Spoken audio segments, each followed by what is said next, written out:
বাবাজি রসুলের জলিলুল কদর একজন সাহাবী ছিলেন হযরতে সিদ্দিক আকবর আবু বকর সিদ্দিক রাদিয়াল্লাহু তাআলা আনহু। আল্লাহর হাবিব বিশ্বনবী জনাব মুহাম্মদ রাসূলুল্লাহ সাল্লাল্লাহু আলাইহি সাল্লামের বাল্যকালের সাথী, বাল্যকালের বন্ধু হযরতে আবু বকর রাদিয়াল্লাহু তাআলা আনহু। এই বাবা হযরতে আবু বকর রাদিয়াল্লাহু তাআলা আনহুর বয়স যখন ছিলেন 16, বিশ্ব নবীর বয়স তখন ছিল 18। কিতাব লিখে বিশ্ব নবী আমার বন্ধুগণ, আমার ভাইরা, বিশ্ব নবীর নবী হওয়ার এই পূর্বাভাসটা আমার বন্ধুগণ তৎকালীন সময়ে আরবের ভিতরে এটা একটা প্রচলিত হয়েছিল যে কুরাইশ বংশ থেকে একজন নবী আসবেন, এই নবীর আনুগত্য করা লাগবে, অনুসরণ করা লাগবে। আবু বকর রাদিয়াল্লাহু তাআলা এই বিষয়গুলো মাঝে মাঝে মাঝে মাঝে চিন্তা করতেন। আবু বকর রাদিয়াল্লাহু তাআলা একদিন স্বপ্নে দেখেন আমার বন্ধুগণ ব্যবসার জন্য চলে গেছেন। ব্যবসার জন্য চলে যাওয়ার পর ওই প্রান্তে রাত্রিবেলা যখন ঘুমাইলেন, আবু বকর রাদিয়াল্লাহু তাআলা স্বপ্নের ভিতরে দেখলেন উনি যারা দেখতেছি মক্কার ভিতরে একটা আলো উদ্ভাসিত হয়েছে, একটা আলো উদয় হয়েছে। এই আলোটা রাস্তার আনাচে কানাচে প্রত্যেকটা বাড়ি মহল্লার ভিতরে ছড়ায় যাইতেছে। চিৎকার দিয়া বলেন না সুবহানাল্লাহ।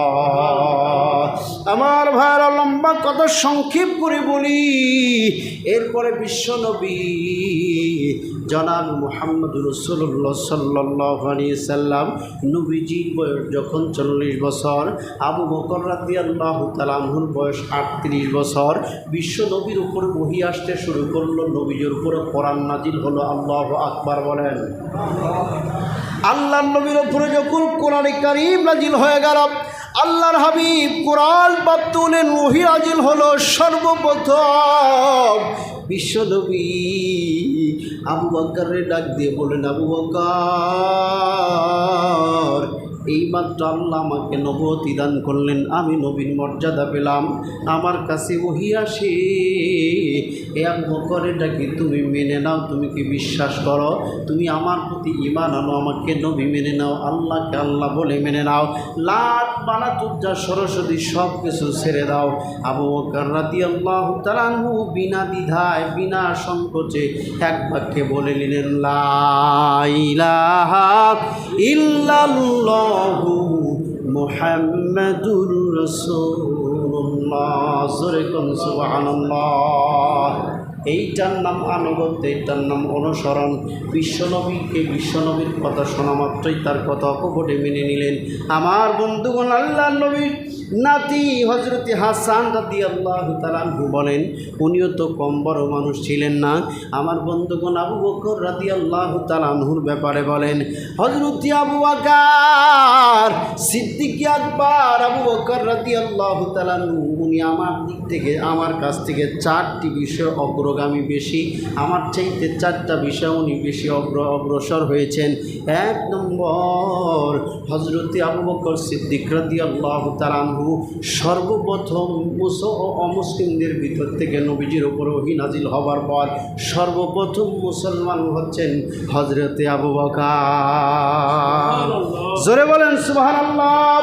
আমার বন্ধুগণ, হযরতে আমার বন্ধুগণ হাসান রাদিয়াল্লাহু তাআলা আনহু বলেন, 2 নম্বর যে বিষয়টা হলো, হযরতে আবু বকর রাদিয়াল্লাহু তাআলা আনহু যখন মুসলমান হয়, আমার বন্ধুগণ আবু বকর মুসলমান হবার পূর্বেও মানুষগুলো, আমার বন্ধুগণ, ইসলামের কাজগুলো, নামাজগুলো আদায় করতেন গোপনে, কারণ কুরাইশরা কাফেররা জানলেই নির্যাতন চলত।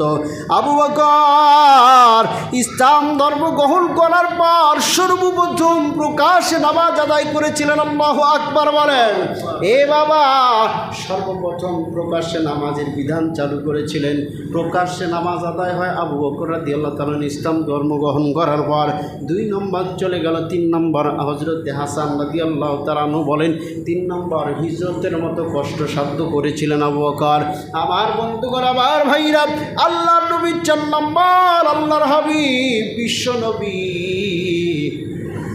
জনাব মুহাম্মদ রাসূলুল্লাহ সাল্লাল্লাহু আলাইহি সাল্লাম যখন আবু বকর ইসলাম ধর্ম গ্রহণ করলেন, বন্ধু চতুর্দিকে কাফের বেঈমানগুলো ইসলামের সুশীতল ছায়ার তলে আশ্রয় গ্রহণ করতেছিলেন।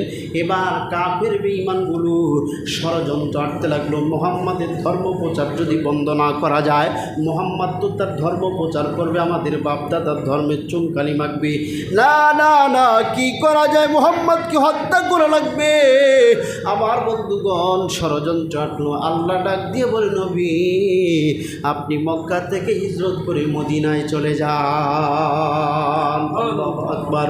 আমার বন্ধুগণ, বিশ্বনবী আমার হিজরতের জন্য সর্বপ্রথম যখন বের হইলেন, মক্কার দিকে কাবা শরীফের দিকে তাকায় তাকায় বারবার ডেকে ডেকে বলেছিলেন, রে কাবা, বড় আশা করেছিলাম তোর ভিতরে আমি আমার জীবনটারে অতিবাহিত করব, কিন্তু তোর নিষ্ঠুর সন্তানগুলি তোর ভিতরে আমারে থাকতে দিল না।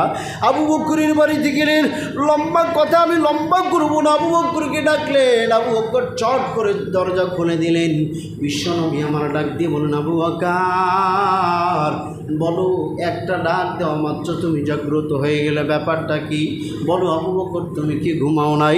নবীজির কাছে ডাক দিয়ে বলেন, ইয়া রাসূলুল্লাহ, আপনি যেই দিন থেকে বলেছিলেন আবু বকর আমার সঙ্গে হিজরত করা লাগবে, প্রায় 6 মাস সময় অতিবাহিত হয়ে গেছে।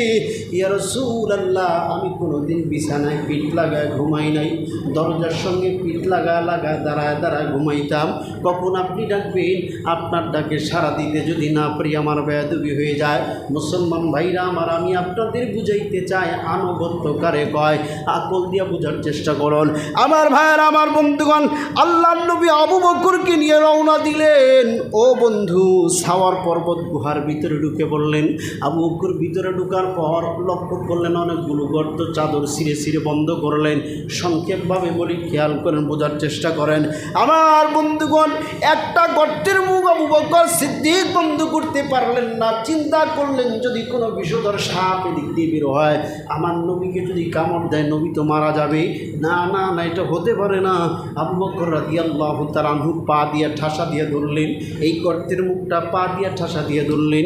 কিতাবের রাইটার বর্ণনা করে, ও বন্ধু,